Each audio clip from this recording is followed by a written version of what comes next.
But I think the child support maybe predated this other motion.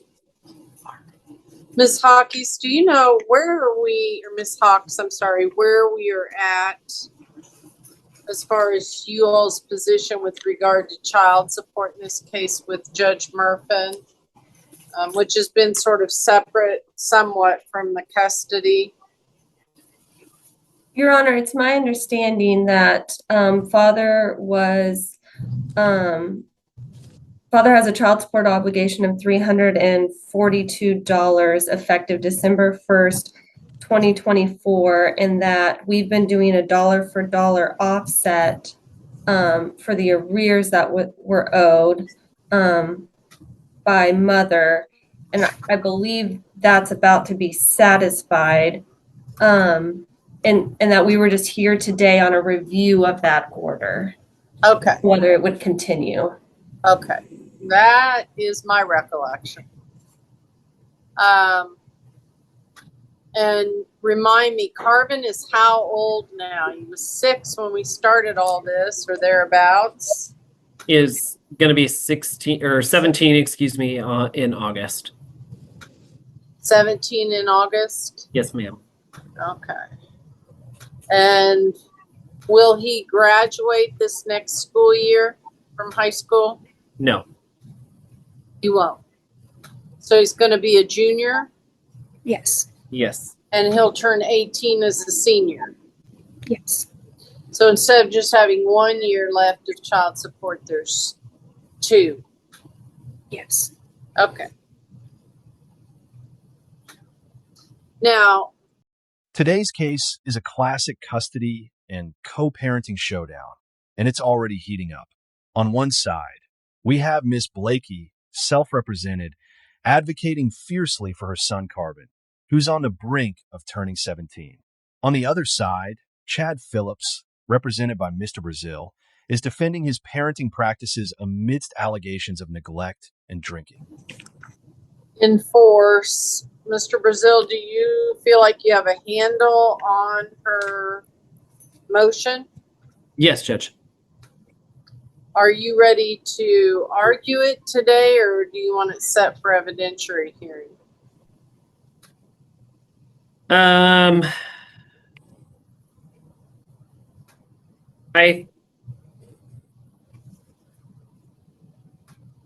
I think argument is probably fine. I will say, and I would proffer to the court that my client visited with the police that reported to his home that evening, and none of them had any concerns regarding anything like intoxication.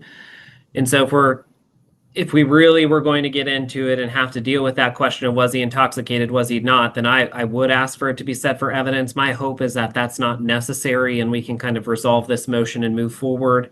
I think ultimately the bulk of her motion is more of upset with how co-parenting is going and less of, the specific request for the substance abuse or things like that. I'm kind of a little wondering if this was like an AI generated request. I don't have any real reason to believe that that was necessarily there. Just the formatting and things like that seem like it might be a ChatGPT generation.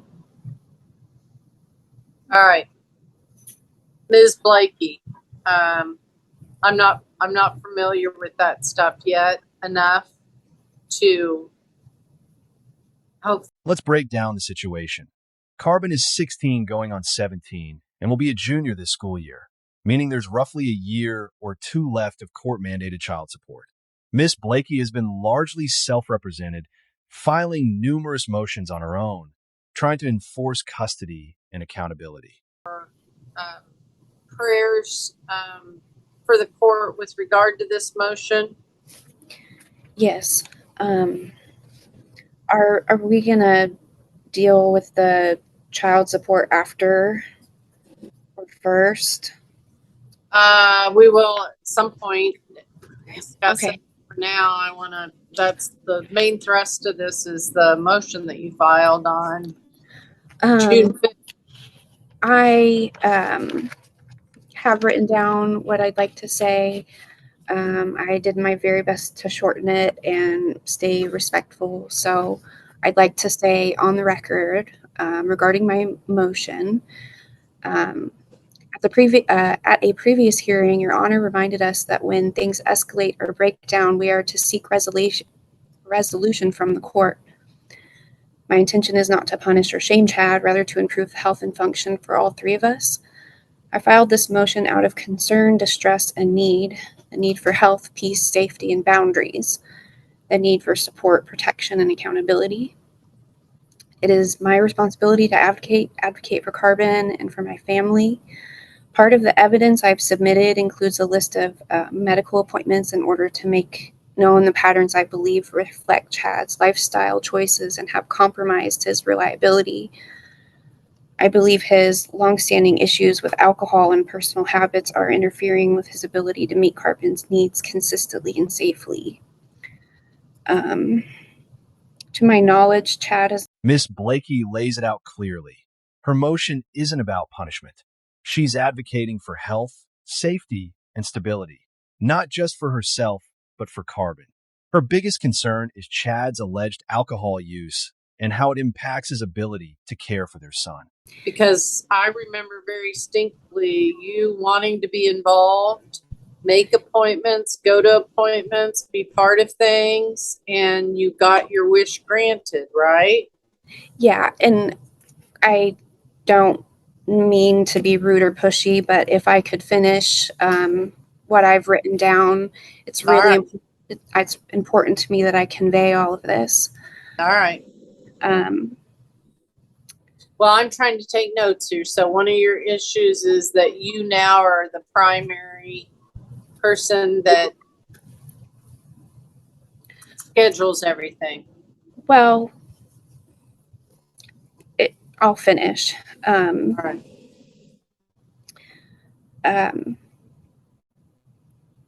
Due to this event that based on the motion that I filed, a friend suggested that I should not be compensating for Chad's lack of involvement, and I do agree.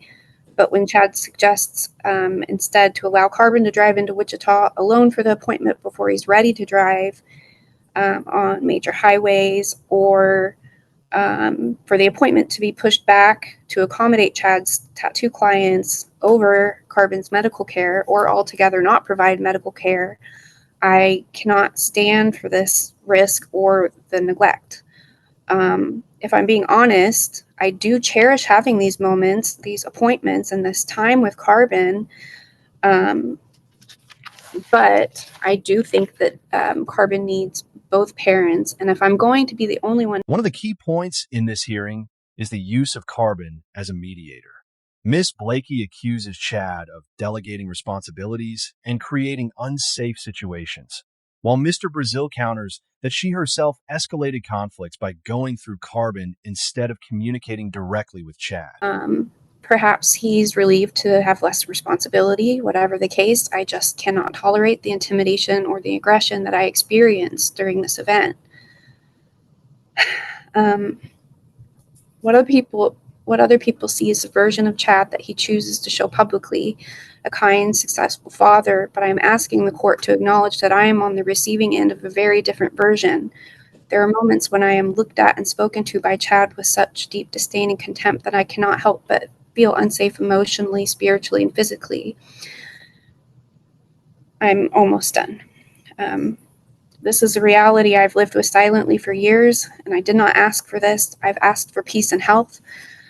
I shouldn't be expected to suffer in silence or with unknowing that I have no clue if Carbon is in danger behind closed doors with Chad. All I know is that Chad's words do not align with his actions, and no one can convince me that I shouldn't be afraid in these moments. My heart, soul, and intuition knows what it knows, and I know these situations are not right, they're not healthy, they're not safe, and they're not okay, and I can no longer allow these things to happen, and that Carbon and I should no longer endure these outbursts or this addiction.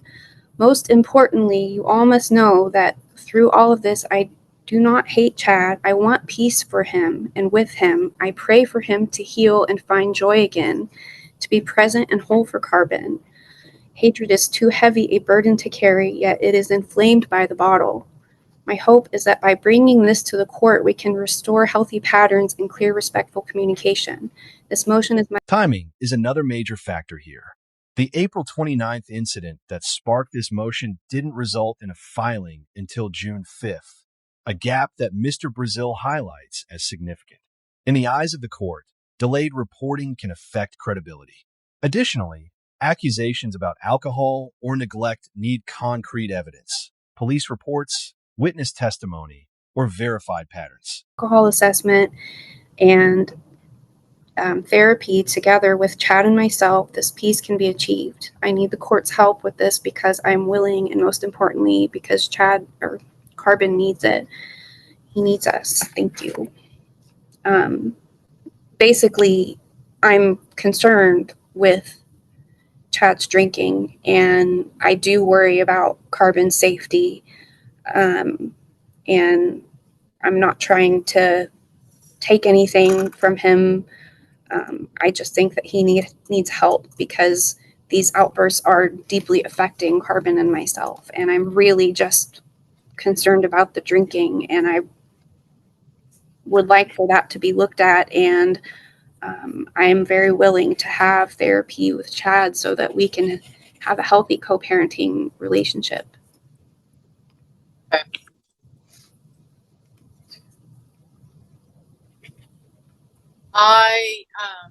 I know there is co-parenting classes now with like counseling with parents, but it's in Wichita, and I think you guys are so far down the road now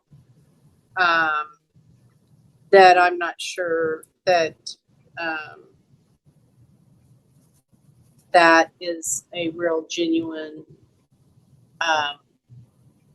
solution. From the father's perspective, Mr. Phillips has been the one consistently following through with court orders, therapy, case management, and medical appointments. He's been proactive, while Miss Blakey has sometimes failed to comply with previous court-mandated actions. As I said earlier, if the question of whether or not there was intoxication is kind of a central point of the question or what we're looking at, we would ask that it be separate evidence. Again, I would represent to the court that my client did talk with the police when they came to his home that evening. They had no concerns for intoxication. If they did, I think we would have potentially heard about it. Mr. Phillips has never been arrested for an alcohol-involved anything. No DUIs, no anything other than Miss Blakey's blanket assertion that she thinks he has an alcohol problem. And that, frankly, is not any type of evidence. One of the things that we've kind of highlighted or talked about in this case as an important thing to avoid conflict is using Carbon as a mediator or source of communication. I think that's been Miss Blakey's complaint, is that Mr. Phillips will talk to her via Carbon. And a large part of what got us here, this incident on April 29th, was because Miss Blakey did exactly what she complained of. She made a separate arrangement with Carbon to use his vehicle because her vehicle was not working, rather than communicating with Mr. Phillips, who is the owner of the vehicle, who has insured the vehicle, and who really should be the person giving permission about whether or not that car should be borrowed by somebody else. That's what led to this whole exchange and this whole conflict that Miss Blakey's citing or talking about. It is interesting that there is this emergency, or she talks about all of these concerns about safety, which occurred at the end of April, but then does not file her motion until June 5th. I think that gap in time is a significant concern. The judge reminds Miss Blakey that the burden of proof lies with her. Allegations of alcohol use or neglect must be substantiated. Drinking in itself isn't illegal, and without criminal convictions or evidence of endangerment, it's challenging to justify modifications or assessments. We're upset, or she's upset with what he's done to Carbon, but as between the two of them, there's no allegation that he's not trying to communicate. She's admitted exhibits that show he's asking her to take her to medical appointments. She now attends those medical appointments. He's upholding his end of the bargain. On these issue of all of this relief that she has requested, the order for alcohol assessment and treatment. Again, there is no evidence to suggest that he has an alcohol problem other than her blanket assertion that these things are the case. talking about emergency protocols for respondent. That might be helpful only because this is not the first time where Miss Blakey has resorted to calling police to mediate a situation. We had a hearing, I think it was in last year, because she chose to call the police and escalate a situation when either Mr. Phillips or the child were not answering her calls. That is not an acceptable solution. Using law enforcement to do a welfare check when you unilaterally think something to be the case is not an answer. It was a problem then, and it remains a problem.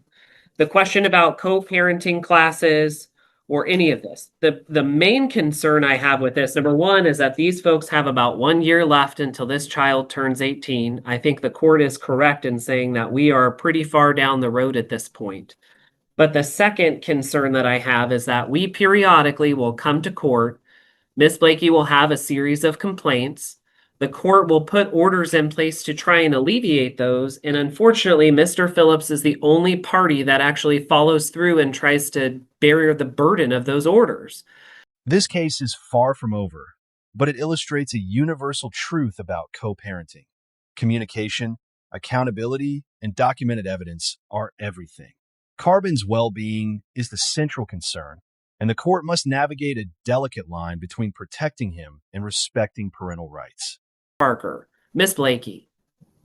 So it's not reasonable to say that we need to do some other thing that she's ultimately not going to comply with. Thank goodness we reached a resolution and an agreement to do shared residential custody and had Mr. Parker hold things in abeyance. But it continually is a case where we come to court, Miss Blakey has complaints, the court tries to alleviate those, and then Mr. Phillips is the only person who really follows through on that. We would ask that the court just deny the motion outright and take up the issue of child support.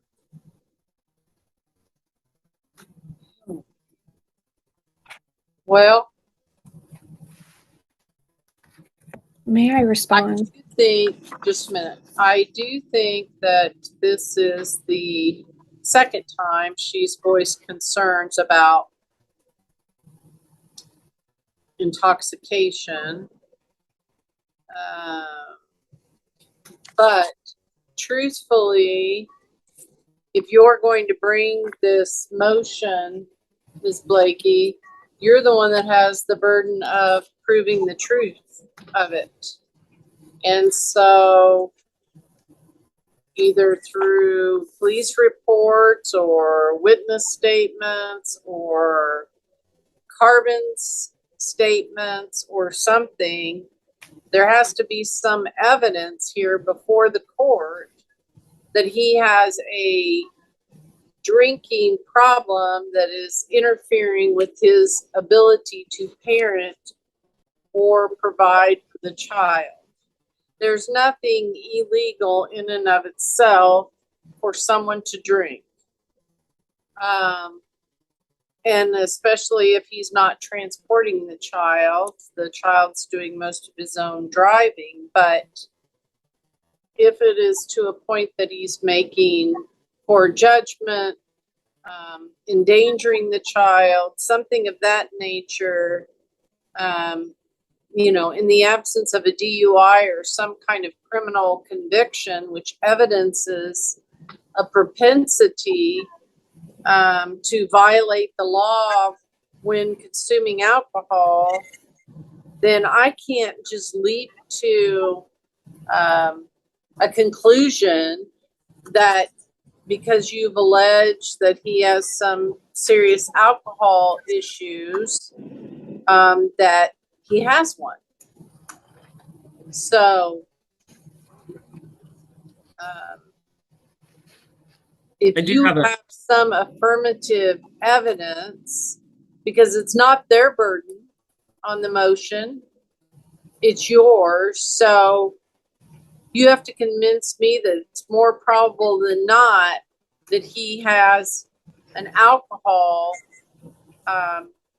problem that is interfering with his ability to parent. Video, police reports, witness statements, something for him to then have to defend the allegations. In other words, he doesn't have to come.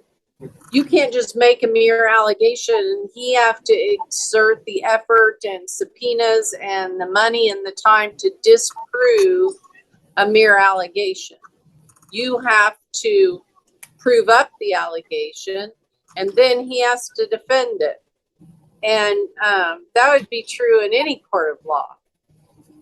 Additionally, I could order that he wear a scram device for 30 days that makes sure he can abstain from alcohol for a period of 30 days. Or I can order that he get a drug and alcohol evaluation and the court review that. But again, I do think Mr.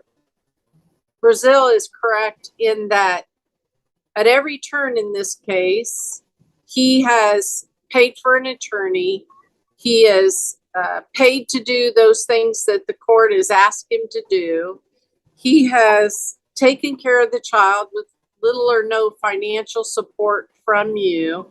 And I don't think that the court has grounds today to just order him to do things that are going to cost him a substantial amount of money because you're alleging that he has an alcohol issue.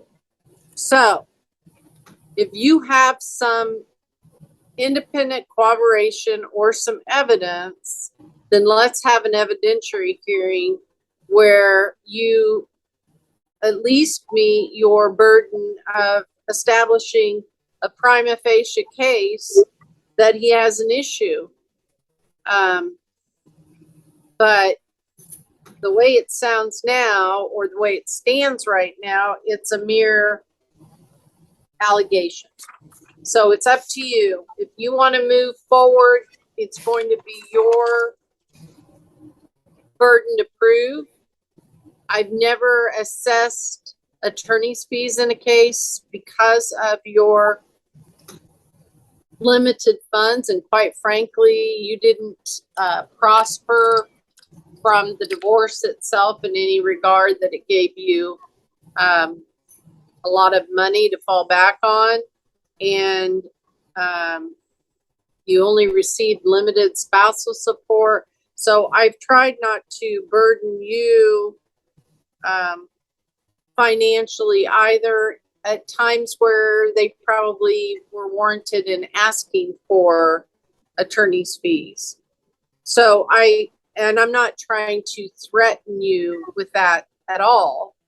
I'm just saying that you have to, when you bring these things forth, you have to have some evidence, or it arguably becomes,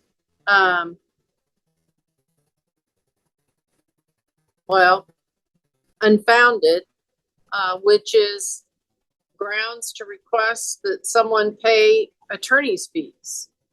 So I don't want you set up for that claim either. So that's why I'm asking you, do you want to move forward with an in-person evidentiary hearing where you will have to represent yourself and subpoena witnesses or documents or have some sort of evidence to establish that he is consuming alcohol to a degree that he is being neglectful, as you suggested, and or endangering the child or the child's relationship or ability to flourish? Okay, I have a question, and I would also like the opportunity to respond. Well, go ahead and respond. My question is if I had emailed Amy asking if it was the appropriate time to submit my evidence, and she said yes. So I did do that. I'm wondering if you have that. I mailed it to Grant, and I filed it in the court. I have received a copy of it, yes. Amy, I don't see a notebook or any additional items here. It looks like she filed it with the clerk, and they filed it. I'm not sure why they would have filed exhibits in the court file, but they did, and it was done on 7/25. And it appears that, Oh, they're not in the court file. no, probably not, because I pulled the cases before that and I was not aware that they were filed with the clerk on 7/25. But there's 21 pages of it, exhibits A through F. I Okay.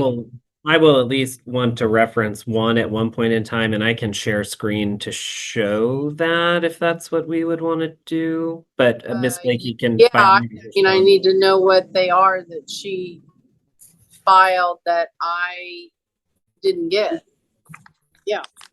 And not to be rude or complain, but this happened during the last trial where I submitted evidence. I worked very hard on it and it Okay. wasn't. Well, truthfully, this isn't how evidence is submitted. You don't just send it, it gets filed, I acknowledge it, and it's evidence. You have to come into the courtroom, you have to lay foundation, you have to move for admission, they have a right to object, and then I have to admit it, and I don't look at it until it's actually admitted during a trial process.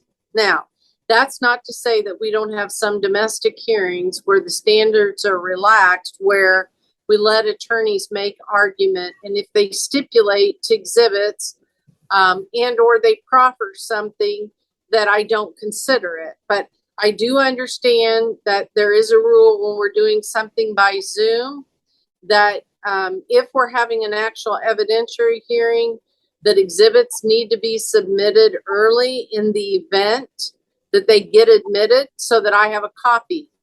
But they're not in any hearing automatically admitted. But I also will agree with you. There are times that attorneys bring notebooks. There's times that they email stuff at the last minute. There are times that the clerk gets things that doesn't make its way up to my office or in my court file. So I do agree with you that it happens, and it probably has happened before given the history of this case. But again, even if I had them, they're not automatically admissible unless it's a scheduled evidentiary hearing and it's introduced as evidence.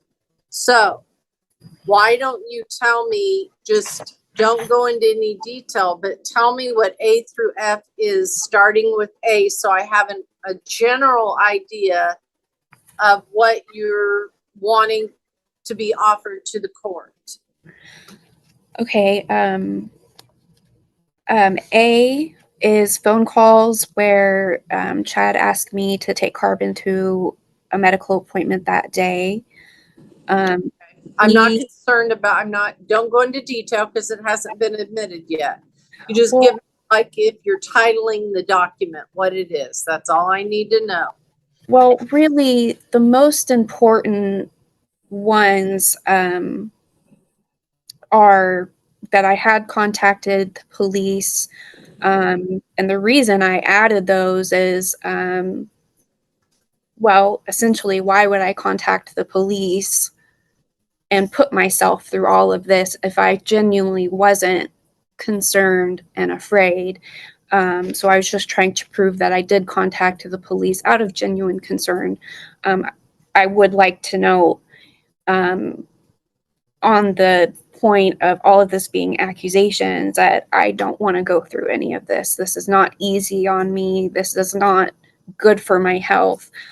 So the point of submitting like the police records is to show, I did contact them out of concern and that it's very hard on me. That's not an easy thing for me to do. Okay, let's get back on track here. The other A is the phone call, which I don't think that they're not going to stipulate that that happened. I'm more concerned about the allegation that you're demanding that he have an alcohol and drug evaluation and or treatment or intervention. So that's what I'm suggesting that you need to prove. I'm not questioning that you don't continue to have co-parenting issues, because I'm confident that you do. But let's stick with what is B. That's phone calls between Carbon and I when I tried to return the car. C is calls and texts between Chad and I. The reason I submitted that is because Chad repeatedly asked me to have Carbon call him instead of communicating with me.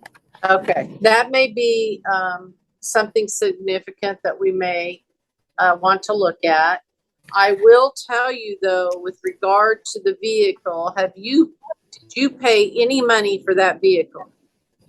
No, that's Chad's vehicle. Okay. It's in his care, and I'm not disagreeing about you know, that could have been handled.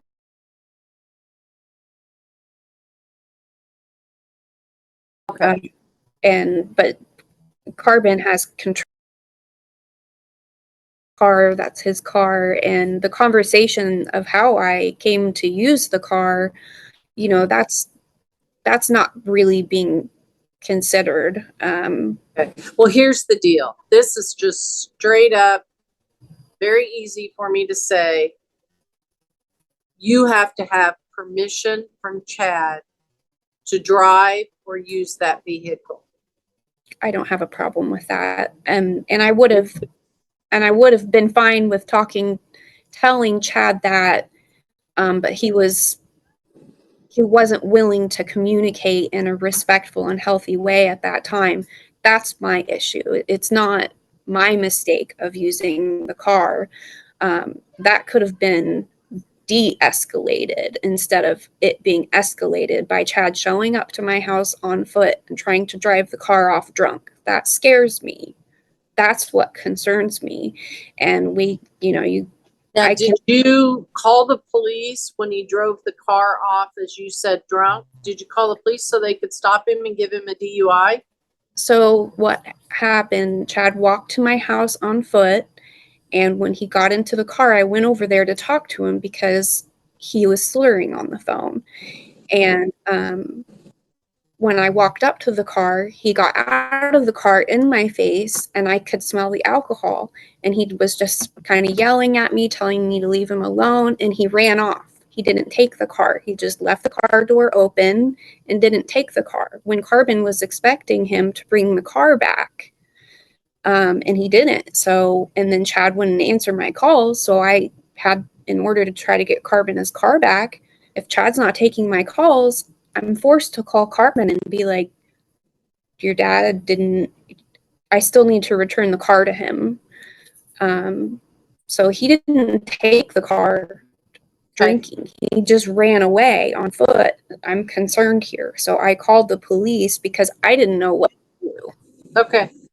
Well, when the police got there, they should have noted whether he was intoxicated to the degree that you've just described. They do. Okay. It's in Exhibit D. I'm That's sorry. Blakey has. All right. Let's see then. We've covered A, B, C.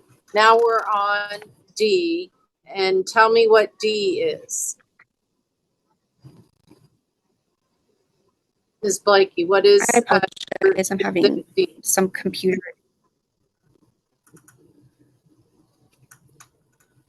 I apologize. I'm having some computer issues right now.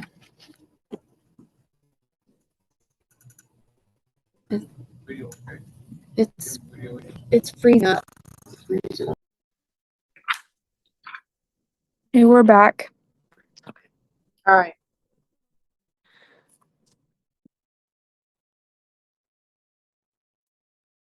I mean, basically in these exhibit C, he's denying that he's intoxicated or driving drunk.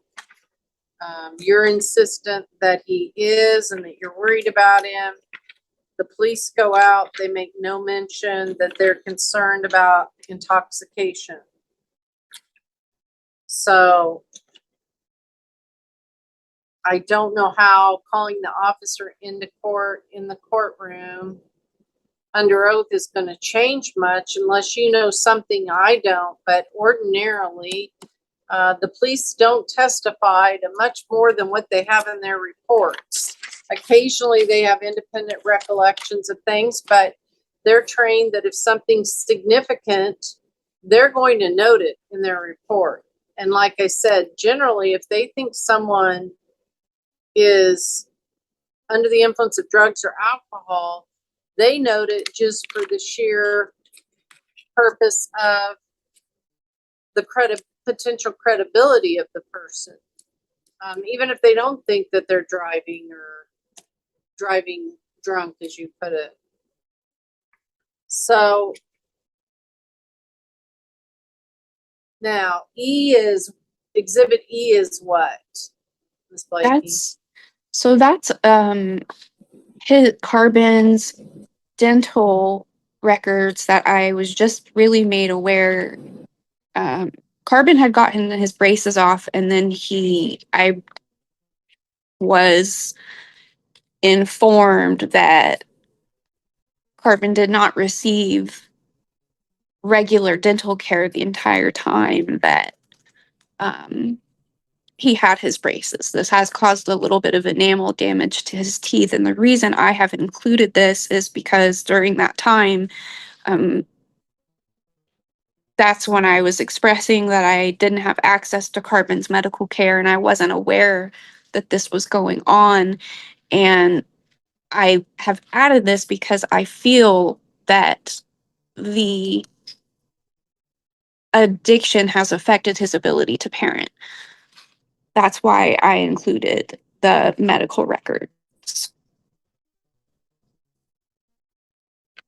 Okay, well, you haven't proved that he has an alcohol problem. I mean, you haven't proved that he has an addiction. You haven't proven that. And E is a list of appointments from December of 2022 to September 19th of 25.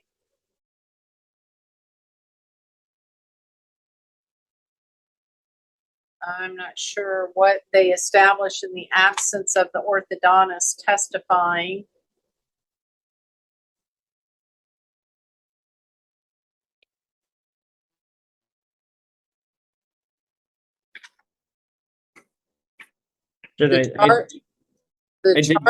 Sorry. The chart notes show a lot of sealants that he spent money on, which is not generally paid for by insurance, for quite a few teeth that should protect the teeth.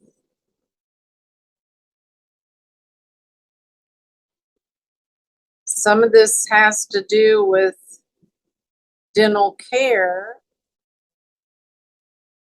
by the person wearing the braces. And so again, I don't see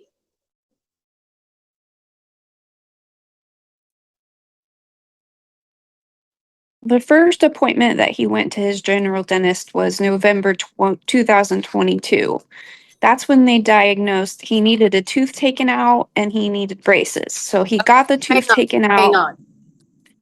You are not qualified to testify as to what these records mean. If you want to have a hearing somehow about the dental care that he provided and paid for to your son and that was inadequate, then you have to have an expert witness to say that there was poor dental care which caused him some kind of permanent damage, or bring this dentist in to tell me that it's in some way Chad was neglectful in the dental care of his child that's caused permanent injury. Where I'm not going to look at these records and you're not going to testify as to appointments and what did and didn't happen and what the doctor did and didn't recommend. That's just, it's not acceptable. Whether you're representing yourself or even if you had an attorney representing you, I would not allow you to do that.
All right. Well, I would agree that communication is an ongoing problem for the two of you, but I am not, if I could solve that with every domestic case and every parent, I would have already done it. It appears there are car issues, and I'm going to make the ruling that the car not be used by Miss Blakey unless she has explicit permission from the owner and person insuring the car, Mr. Phillips.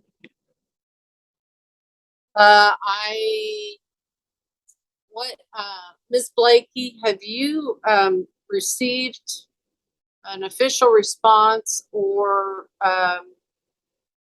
Social Security disability? No, I'm still in the appeal phase. Okay.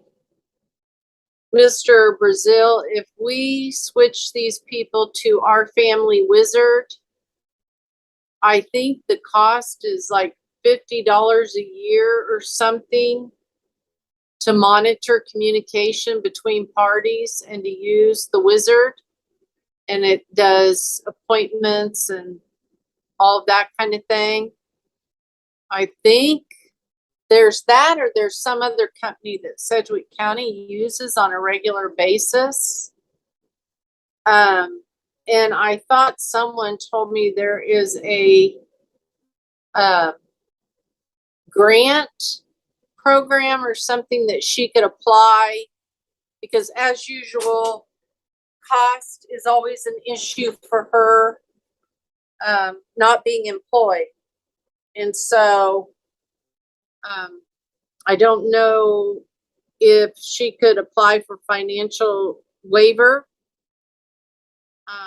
but we might want to shift this communication so that it can be monitored better through one of those formal programs that's designed for co-parenting communication issues.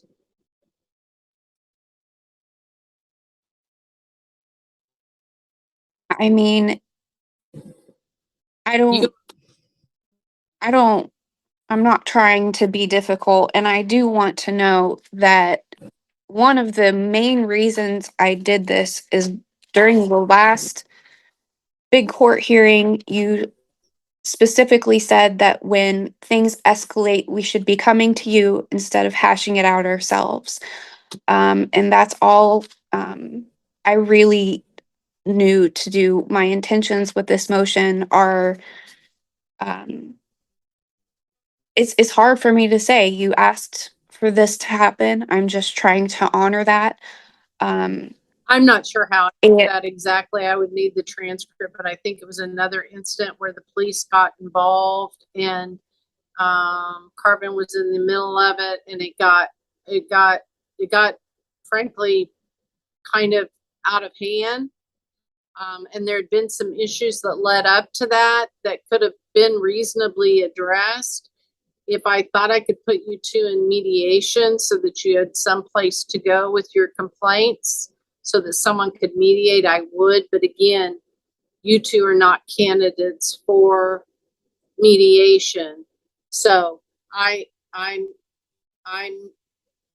not suggesting that the court isn't here to hear matters as it relates to the best interest of the child. However, again, no party, including Chad, can make any kind of groundless claims against you and just bring them in front of the judge. So I do appreciate that you are frustrated with the car bit, and I know that you can't transport. You don't have a car to do any I do transport. have a car. I do have a car, and I apologize. I am not trying to be confrontational or rude here. I understand that there is law, you need evidence. And I'm not trying to argue. I do want to make an important note that when at the very beginning of this hearing, and please don't, I ask you not to say that I'm trying to rehash the past. I'm not. I'm just wanting to say that in the very beginning, Chad accused me of having mental health issues without any evidence. I provided evidence that my mental health was stable, and I still have gone through all of this. And I'm not saying that now because I want you to pursue this without any evidence. I just want to say on the record, I did endure all of this based on no evidence. And I'm not trying to seek punishment for Chad. The idea of going through a whole evidentiary hearing and trying to prove the addiction is honestly so much more than I feel I can handle. I'm just trying to do the right thing and bring to attention what I'm going through, whether or not anybody believes it. I know what happened, and I'm just trying to take the right steps. And when I'm accused of calling the police and escalating the situation when I'm just trying to do the right thing, it's very difficult on me. I don't really want to be going through this. Most of the time, Chad and I have a really um, easy time communicating. We've been doing really well. I think that trying to move us to some type of program to continue communication would be a heavy burden on both of us. I'm not trying to put more strain on this relationship than there already is. If nothing comes out of this, if you do not choose to do an alcohol assessment, okay, but at least it's on the record that I have these concerns, whether or not anybody believes them.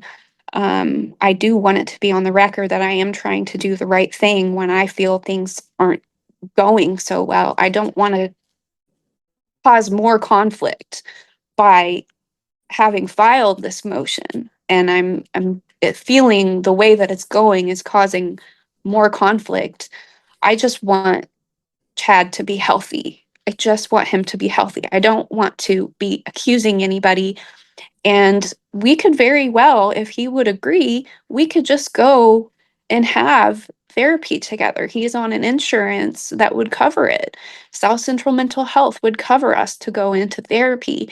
I just want health. I don't want a bunch of court proceedings. Okay.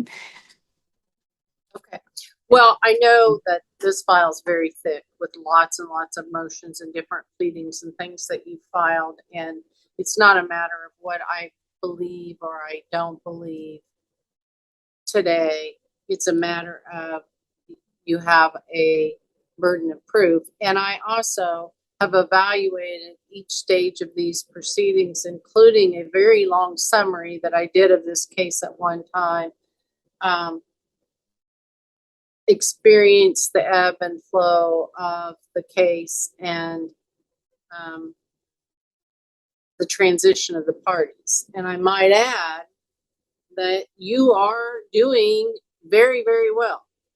And I'm very pleased with that. And I am very pleased with, I don't know how much progress the two of you have made, but the fact that both of you are involved in Carbon's life in a manner that is not destructive.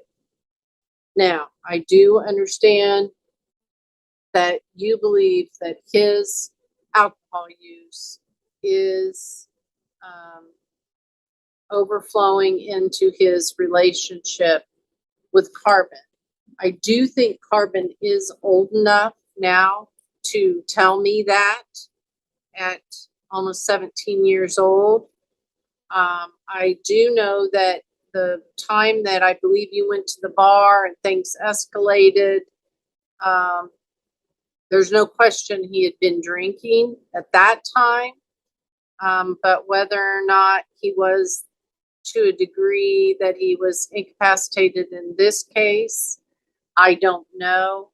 But again, I can't just order him to go perform a bunch of tests and pay for them because you you're worried about him or you want him to. So that's where things sit right now. I do believe, though, if he has the pattern of abuse of alcohol that you're suggesting, that I believe you genuinely believe to be true, that it will surface. I mean, he will lose customers, lose a job, get a DUI arrest. It will eventually come to light. And he knows whether or not he has an issue, and he knows what he's doing. And he can either voluntarily address it or not until there is some actual independent evidence or indication that he needs court intervention as it's related to the custody case. But I don't think that day is today. I do want to address, though, two things. I already addressed the car situation with you, and you appreciate and understand that. And I doubt I'll have to speak of that again. But the second thing that I want to address is, again, to admonish the parties that communication shall be in a respectful, courteous manner, not excessive contact unrelated to the child. There's a new formula. Help me with this, Mr. Brazil. It's brief. It's BIFF, I think. Brief, informative, friendly, and another F word. I don't remember what it is, but it's a new sort of acronym. What? Firm. Clearly state your position and boundaries without being aggressive. Yes. Yes. Brief, informative, friendly, and firm. That's how things are to be communicated. And the only way that I can help you, Ms. Blakey, is by a program that tracks all of your communication, that is evaluated and can be used by the court when there are allegations that a person has been hostile or derogatory, but it does cost money, but there is a possibility that you could get a grant that would pay for your portion. So if you would like that, I'm happy to order that as well, so that I can be sure that Mr. Phillips is upholding his end of how he is to co-parent in a friendly, non-hostile manner and environment. I have two questions. Okay. The first one would be, I would like to know how Chad and Grant feel about that program. I might have already put in my input, but the second question and how I feel I could use a little help with these situations. I feel very sort of, I apologize for not having better words, but attacked for having called the police under these circumstances, and that it's been considered as escalating. And I would like to know what would be when I'm in like the situation in the bar, in this situation when I'm afraid and I can't just go inside and watch TV, like what should I do if not calling the police when I'm in distress and worried? And those are my two questions. Okay. So I did not suggest that if you believed he was DUI, getting into a car, driving, that you escalated anything. I did not Right. make that statement today, to my knowledge. That was great. And that I had previously requested that things before they escalate, we come back into court. And I'm sure I probably said that. What actually your call to the police and the report shows your actions, but it also shows that no concerns were or any further action was taken by law enforcement. So it can work both ways. It just happens this time it worked in his favor. It's just like DCF reports. I encourage people not to make malicious DCF reports against one another, but I, as a judge, cannot order someone to not make a DCF report. And that's sort of what you're asking me here now is I'm not going to order that you cannot call the police when you believe that someone is in danger. So I'm not going to order that you don't. Just like I wouldn't order that someone not call DCF if they think a child's being abused. But so I don't know what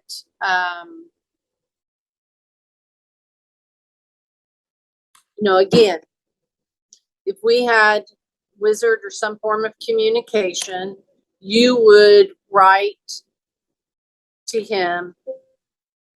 I don't think you should pick up the car. It sounds like you have been drinking. It's probably best that you not come to the house. You can get it in the morning, or Carbon can get it in the morning. Something like that would document and reflect your concern that he's drinking.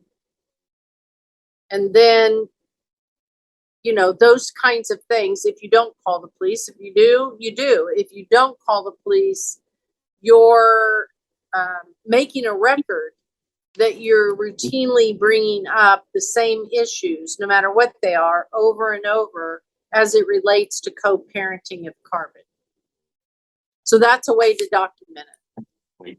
Yes. I just want to do the right thing. So she's asking Mr.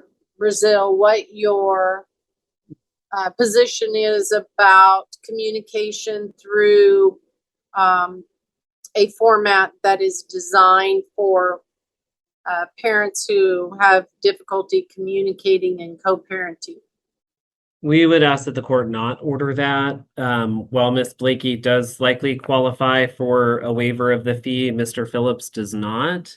I think both parties would acknowledge that, but for this instance, and really the latest record in this case, going back to the agreement that they reached in November, it does show that we're trending in the right direction. I don't think we're at all in the position that we were at other points in this case where there was persistent, continual contact and disagreements about who said what. I think this motion ultimately kind of boils down to this one incident on this one day. And but for that, I would say it has been quiet between the two of them. They've been co-parenting well. Things are going well. And so we would ask that the court not put that other layer on there, because but for this, I think it's going okay. And I don't really know that our family wizard would stem or stop some of the same things we're already dealing with. I think we would just be here with communications in a different form, but I don't think it would stop people from coming back to court.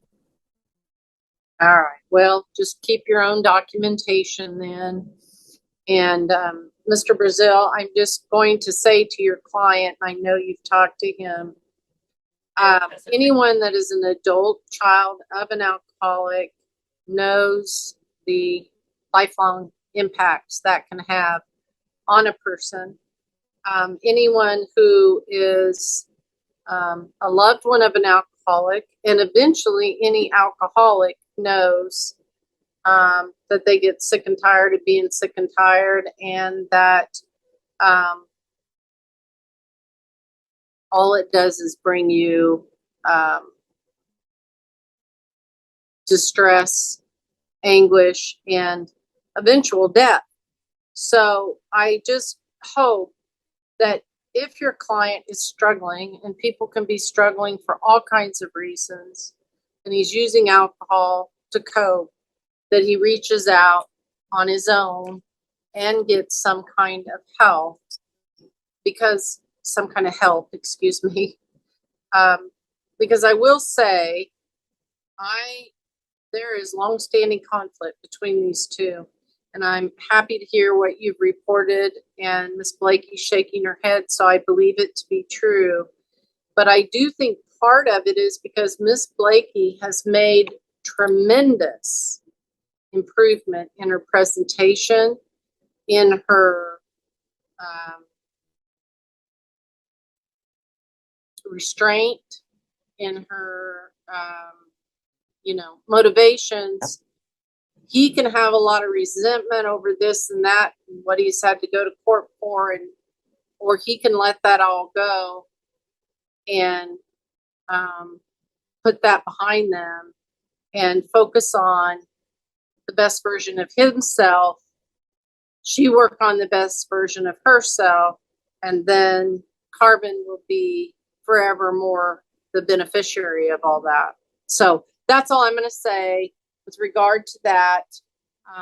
The only other issue I have to address, though, is with DCF. And that is when the arrearage is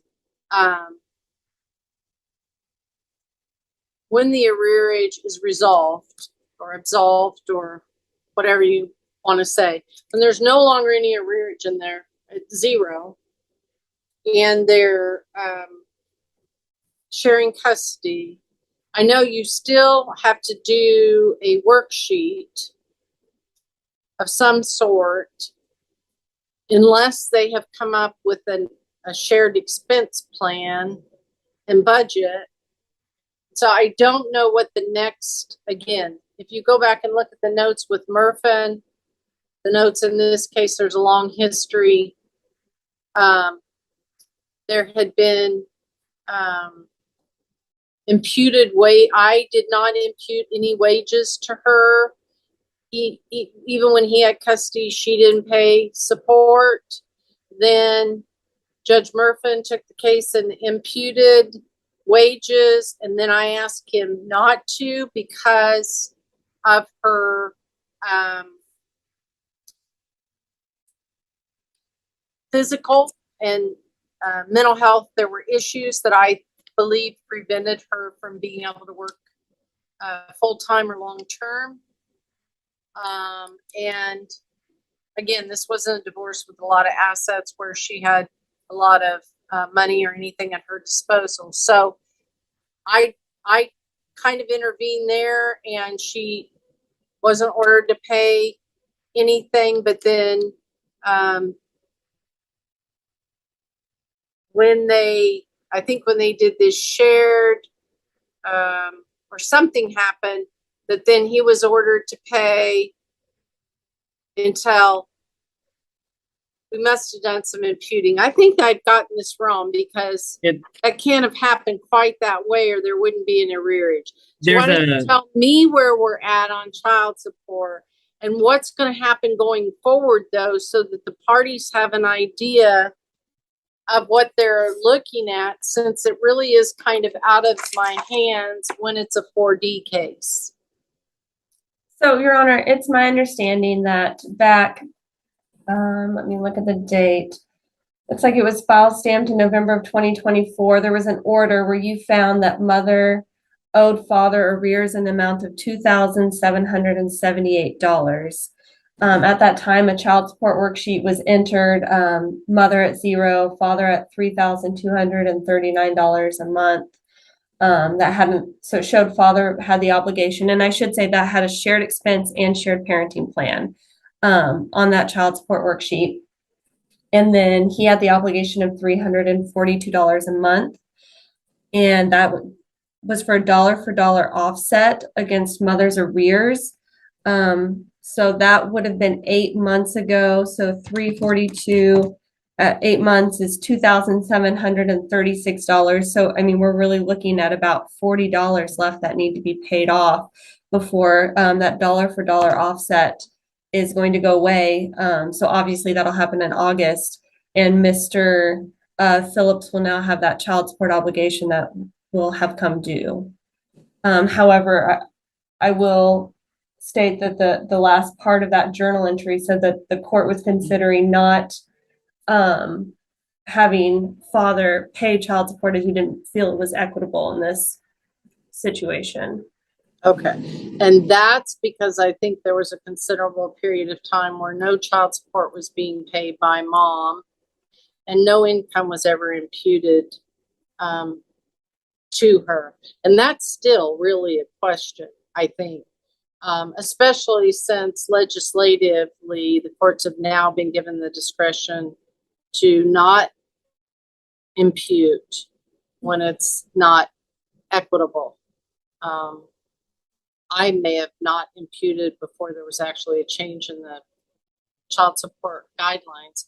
I think what I thought might happen is that if she got Social Security disability, sometimes if it's SSD, and you can correct me on this if I'm wrong, but there will be some money allotted for a minor child that is a dependent, and that can be utilized as in lieu of someone's payment of child support.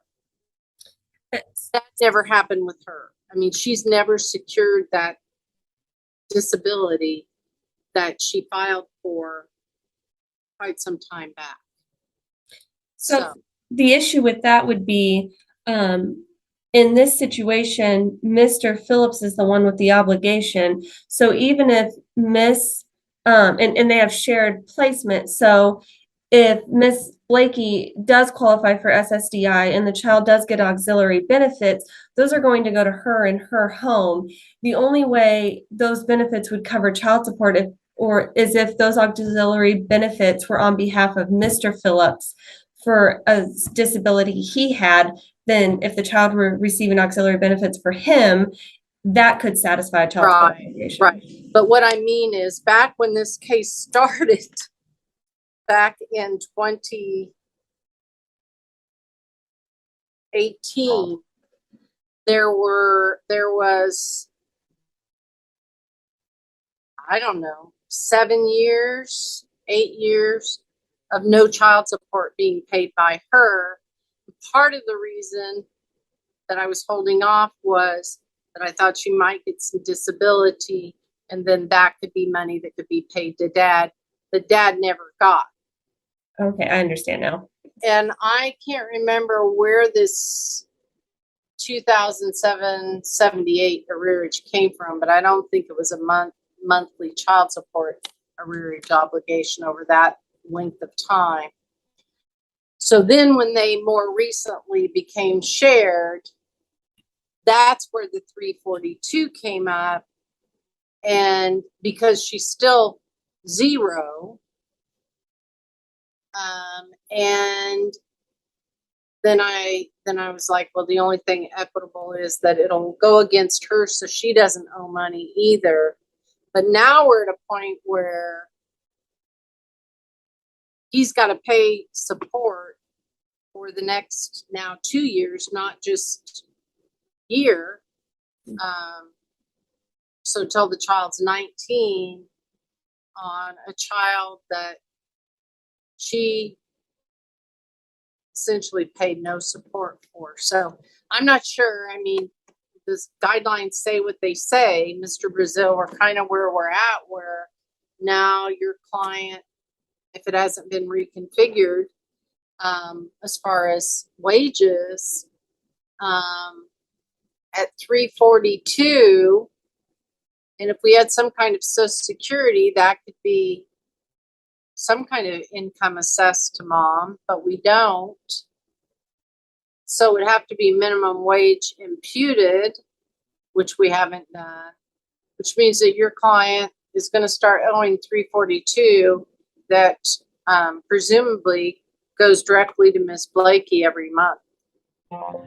Which, so I would highlight one of the issues that we were here to read, and Ms. Hawk kind of alluded to this in the journal entry. that it is ultimately not the intention of the court to require petitioner to pay respondent child support given the history of this case, such as a result the court finds to be inequitable. I think that is still very much true. I mean, Mr. Phillips had primary residential custody of this child for so long, and then to now say he not only did not collect on that, then had to pay down Miss Blakey's arrearage for her, and then also now has to pay an award because she doesn't take any action to get income. I think that's highly inequitable. I recognize the guidelines say what they say. I think the court can make discretionary adjustment to zero out his obligation and say, like, nobody's paying anybody. That's the agreement of the parties. I would ask for that, some sort of an adjustment to where there's just no money changing hands.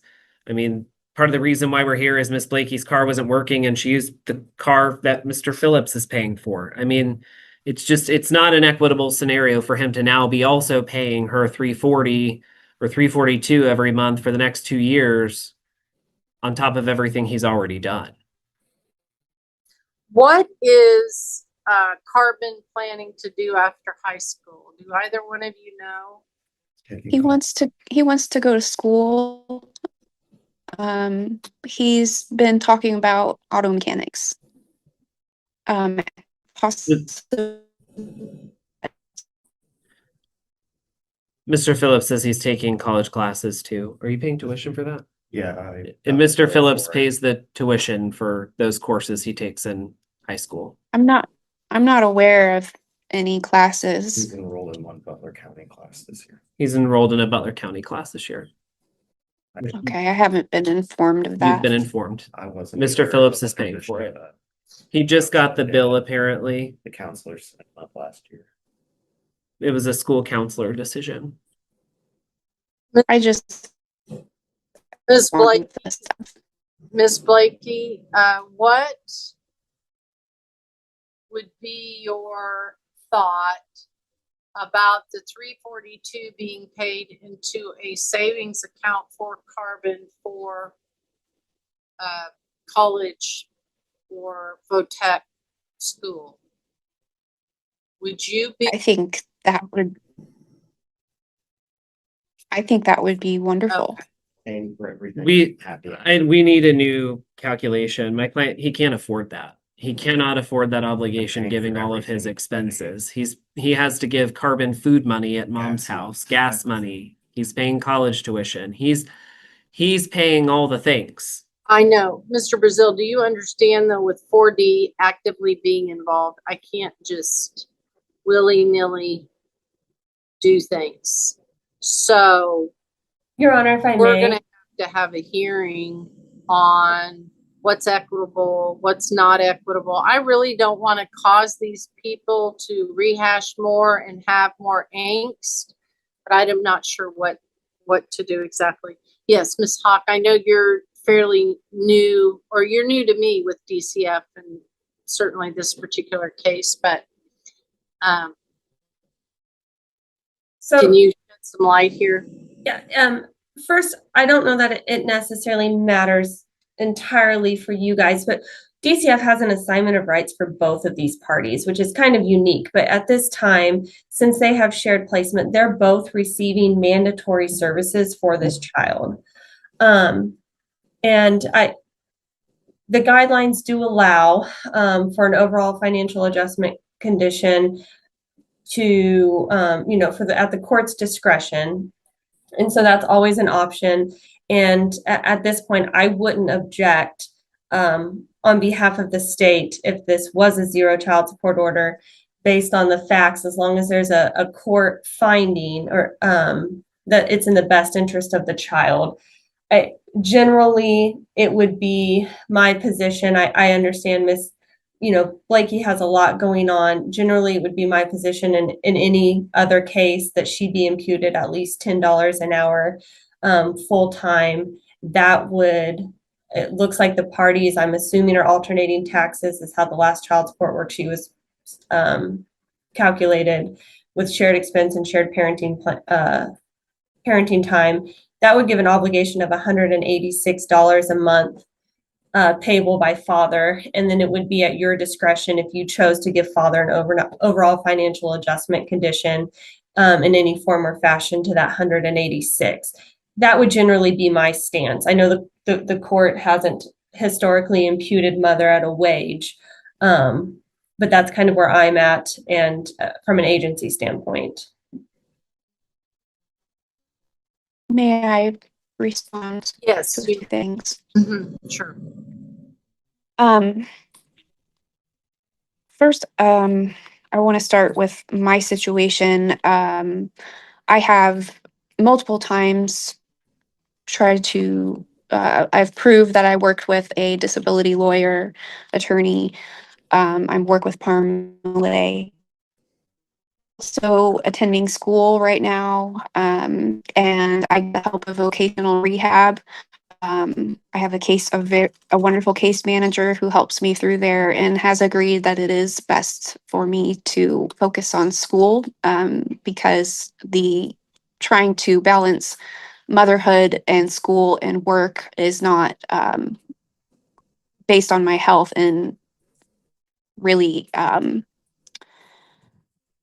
apologize what the word realistic, my ability to balance that. I haven't worked since 2020, and so I haven't filed any taxes. I haven't qualified to file taxes, and even when I did work in 2020, I didn't make enough to file taxes at that time. So how do you feel And about as any? far as, Go ahead. I'm sorry. Go ahead.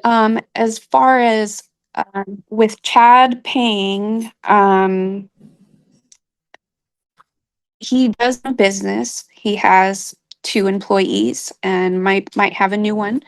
I want to also be clear that he does provide financial help when Carbon stays with me.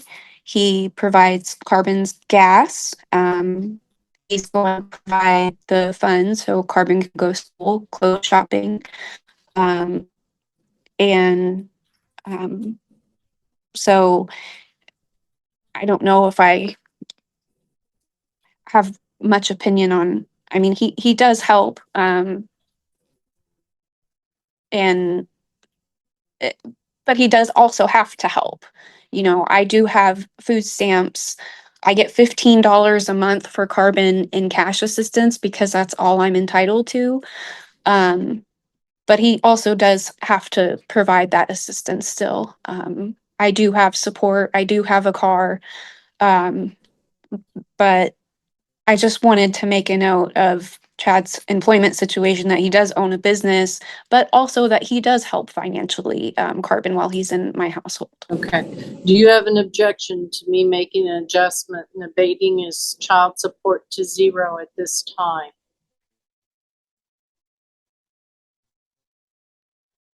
So, neither of us would be obligated to pay child support. Right. I do not object. Okay. So I would be okay with it. all right, I'm going to find that there should be a financial adjustment to father, and impute is indicated just for purposes of the adjustment. I'm not actually making a finding that I believe that she could work a full-time $10 an hour job. I've never been of the belief that she could function and make her health, financial or physical or mental, a priority with a full-time job and then trying to parent. So, but we can do it for purposes of the worksheet, and I just don't want to raid judicata on the imputation because I'm not really making that finding, but make that adjustment so that 0 keeping in mind a couple of things. One, just like custody and parenting time, child support's always modifiable by the court. So the court has ongoing jurisdiction if something should change. Somebody wins the lottery, somebody gets a windfall, something. If it's in the best interest of the child, the court can always go back and review and modify, at least forward. Secondly, if you got child support, at least Ms. Blakey, for you, for sure, and perhaps even Mr. Phillips, it sounds like the state may very well keep the money based on what you're receiving in benefits, and it wouldn't be something that you would get in your hand necessarily anyway. Just a comment there. So, Ms. Hawks, you've been very patient. You've been very helpful. If you wouldn't mind drafting an order so that I can make the findings and we can zero out this case for now anyway, I would appreciate it. Obviously, any party has 30 days to take an appeal. That includes DCF if they desire. That includes Mr. Phillips. That includes Ms. Blakey on anything that I've ordered today, but also on the child support if desired. I'm not going to schedule any new hearings. Hopefully this next couple of years are good ones for Carbon, are good ones for both of you. You're going to blink your eyes and he's going to be an adult on his own, starting his own family. So, is there anything else though that needs to be taken up now? I do have a 2:30 case that was scheduled to start, but is there anything that I have not ordered or referenced that needs to complete what's before the court today?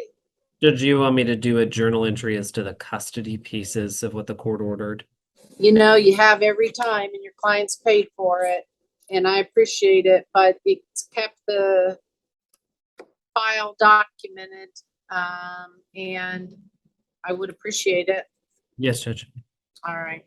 Your Honor, I have a couple clarifying questions. Yes. I can do the child support worksheet two ways. Would you like Ms. Blakey's income to stay at zero and do a $342 overall financial adjustment condition, or would you like me to place her at $10 an hour and do a $186 overall financial adjustment condition adjustment? I think it's harder for me to show an adjustment of $342 than it is $186. But, and I don't mind assessing that 10 because she's not going to be paying anything, but she's not receiving anything. But I don't want a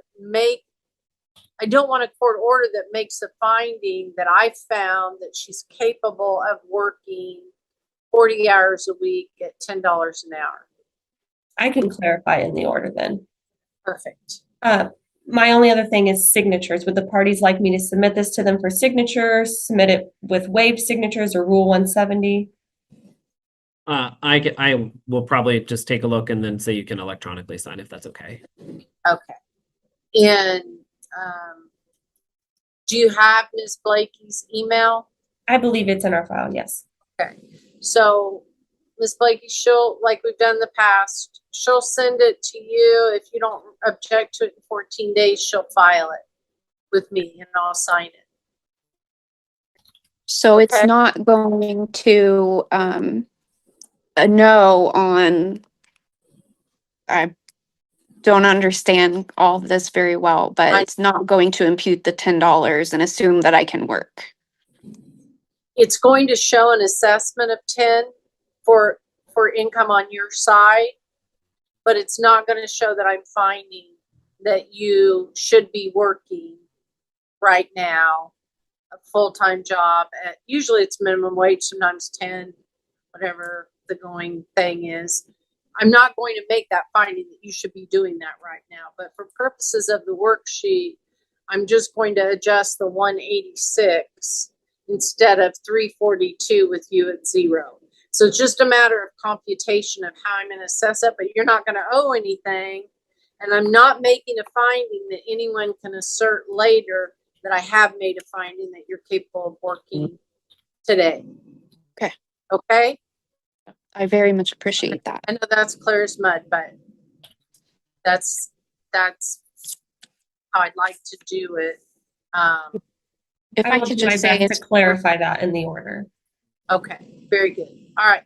just Yes. want to whatever. say that it's very, and I really appreciate you sort of validating my health state. That's so helpful mentally, but also in my day-to-day life and how I go about getting help. That helps a lot.